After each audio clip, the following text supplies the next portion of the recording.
acabo de hacer un video de cómo reza, en mi caso, cómo reza un numerario. Tuvo buen éxito, la gente le gustó. Y ahora la gran pregunta es, ¿cómo reza un sacerdote? Pues yo soy numerario también. Yo soy numerario y luego me hice sacerdote y sigo siendo numerario, entonces pues rezo como un numerario.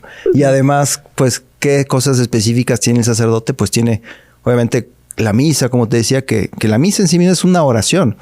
O sea, la misa está constantemente el sacerdote dirigiéndose a Dios. Y a veces se dirige como Dios Hijo, o se dirige a Dios Padre, pues porque el sacerdote está identificado con Cristo, como te decía. Es una cosa muy teológica. Sí. Pero que esa es una oración pues bastante íntima, bastante pues profunda y a la vez sencilla, porque son palabras que entendemos y que escuchamos cuando vamos a misa. El sacerdote reza en la misa y también reza, como te decía, el oficio de lecturas, que son salmos. Los salmos son oraciones también en las cuales nos vamos dirigiendo a Dios en diferentes circunstancias de la vida, en la alegría, en el miedo, en la prueba, en la tristeza, pidiéndole a Dios que nos ayude a entender su ley y a amarla. Y luego, pues, lo normal. O sea, ya fuera de esto, pues son como oraciones normales las que hace el sacerdote. Pues es dedicar un rato a la adoración en la Eucaristía, rezar el rosario, ese tipo de cosas. Sí, yo creo que tengo un poquito la idea, pues porque pues conozco un poquito más. Yo no sé la gente que nos está viendo, pues qué opina de cómo reza un sacerdote.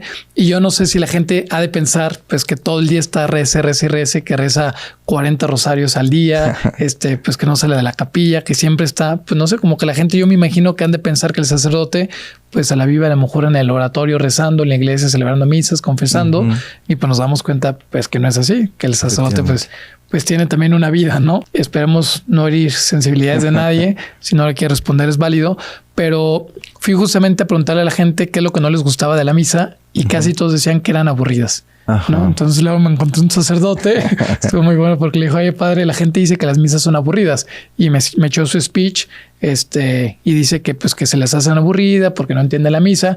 Creo que tiene razón, pero creo que tienen razón. Pues los chavos, pues porque a veces que sí son aburriditas, ¿no? ¿Qué cree que haga falta pues para ser un poquito más atractivas las misas?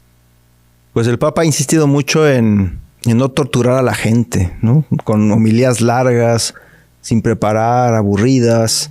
Hay que dedicarle tiempo y pedirle también mucha luz al Espíritu Santo, porque pues a veces yo les dedico tiempo a preparar la homilía y no se me ocurre nada, ¿no? Estoy como que rompiéndome un poco la cabeza y fíjate que incluso a veces llego con una idea a la homilía y ahí se me ocurre otra cosa, ¿no? Y sale bien, pues también pues porque pues uno tiene que estar como atento a lo que le va diciendo el Espíritu Santo. Sí. Pero también en las misas, pues, adecuarse al público. Si es hacernos no alargarla innecesariamente. Los cantos también que sean pues adecuados para que la gente los pueda seguir o entender. Y también lo que te decía este amigo tuyo sacerdote es que efectivamente hay que entender la misa. Si entendemos lo que está diciendo el sacerdote, lo que está haciendo, o las mismas oraciones que el pueblo dice y las dice con más sentido, pues también vivirá una experiencia más profunda y más entretenida, ¿no? Aunque no es divertido, pero sí estamos, digamos, entretenidos porque estamos entendiendo lo que estamos haciendo.